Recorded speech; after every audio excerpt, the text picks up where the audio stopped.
Bonjour à tous. Aujourd'hui, 17 juillet 2025, j'ai déposé plainte contre Jonas Mulenda au tribunal de la commune dont il est dépendant au niveau juridique.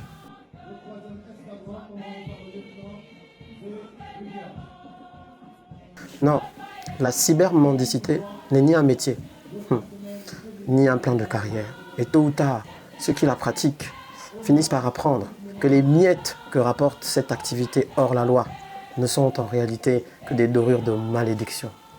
J'ai certes mes défauts, comme tout le monde, et qui n'en a pas. Il faut le reconnaître, nous ne sommes tous que des humains. Mais il faut reconnaître une chose, c'est que je n'ai jamais été ni à vendre, ni à acheter. Et lorsque le gourou Mweni, que je salue, m'a porté plainte en France, parce que je l'ai appelé gourou et qu'il s'est senti diffamé, j'ai fièrement répondu à l'appel des autorités judiciaires, confiant en ce que j'étais bien organisé et que j'avais avec moi et pour moi l'exception de vérité et l'exception de bonne foi. J'ai gagné ce procès ici en France, à Grenoble, et vous le savez. Vous avez beaucoup dit, vous avez beaucoup fait. Moi, je n'ai rien dit. Parce que, comme on dit chez nous, la course des enfants, c'est le matin. J'ai gagné ce procès et j'ai gagné le respect.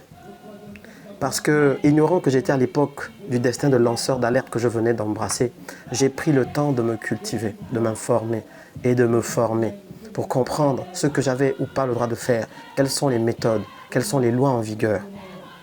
Mais vous, comme Pharaon, vous vous entêtez dans l'Égypte de vos délits. Certains croient échapper à la loi et à leurs responsabilités en devenant des SDF, des mercenaires SDF. Mais même sur Mars, vous répondrez de vos actes devant qui de droit? Quand je vois certains se vanter en public qu'ils ne respecteront pas les lois du pays et qu'ils récidiveront avant même leur comparution, contre, disent-ils, paiement de quelques amendes, alors même que les peines encourues vont jusqu'aux peines de prison, 1 an de prison par exemple, le harcèlement, le cyberharcèlement, et des peines de prison également pour d'autres délits tels que les injures ou la diffamation avec des circonstances aggravantes, touchant par exemple à l'origine ou à la sexualité de la personne ou même à l'opinion religieuse.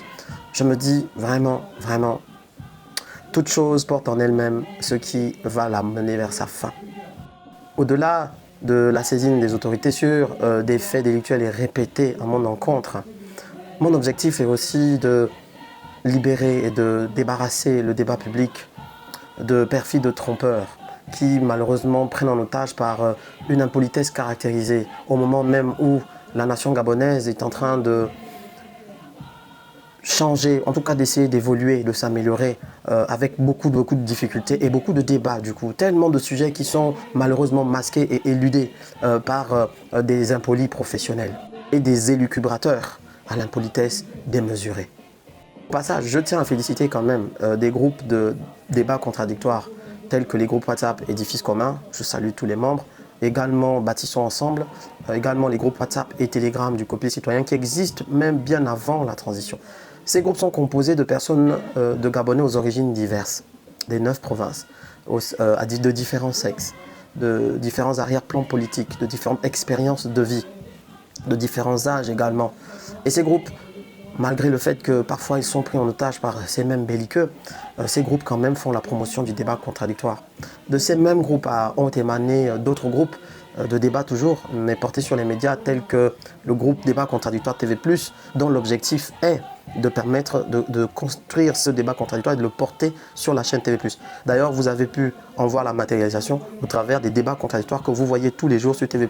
Cela est renforcé, sinon à la source depuis ces espaces où des débatteurs contradictoires de diverses opinions ont pu être piochés durant notamment la période avant le référendum et même depuis le dialogue national inclusif. Malheureusement, comme je le disais en introduction, des belliqueux aux argumentaires complètement sclérosés ont préféré prendre en otage ce débat public par des postures d'injure et d'affabulation. Ces mêmes belliqueux vont même jusqu'à fouler aux pieds le principe de l'aide accordée. Ont-ils pour mission de remettre en question le fait que des compagnons se sont saignés pour eux à un moment où ils en avaient besoin? Je pense que personne ne s'interroge sur le bien fondé ou non de rendre un service. Parce que c'est une chose universelle, qu'un bienfait n'est jamais perdu. Et ils ne le feront regretter à personne. Chacun va subir les conséquences du fait qu'il a voulu dérégler certaines règles de l'univers qui ne se laissent pas dérégler impunément. C'est également un message aux hypocrites professionnels qui laissent souvent que des attaques soient diligentées contre des personnes, mais qui, lorsque l'on essaie de remettre de l'ordre, viennent en grand conseiller pour indiquer telle ou telle orientation. N'insultez pas notre intelligence, permettez-nous de n'écouter avec attention que ces personnes qui, au temps où l'attaque était injustifiée, se sont positionnées et ont dit non. À eux, nous allons tendre l'oreille et écouter avec attention les conseils. Mais vous, essayez avant de conseiller, de construire une relation vraie, parce que sans la vérité, il n'y a rien. Chacun a le droit de jouir de son droit de respirer sans se faire continuellement harceler par des petits dictateurs en puissance. Même personne, c'est même certains qui ont accepté la miette maudite des éternels fossoyeurs de la nation. Les éternels fossoyeurs de la nation qui sèment le poison et répandent la peur.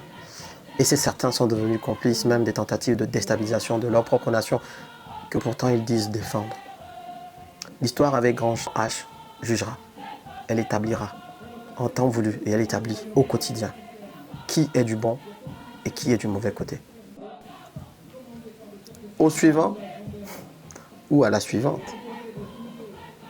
c'est l'homme qui a peur, sinon il n'y a rien. On est ensemble.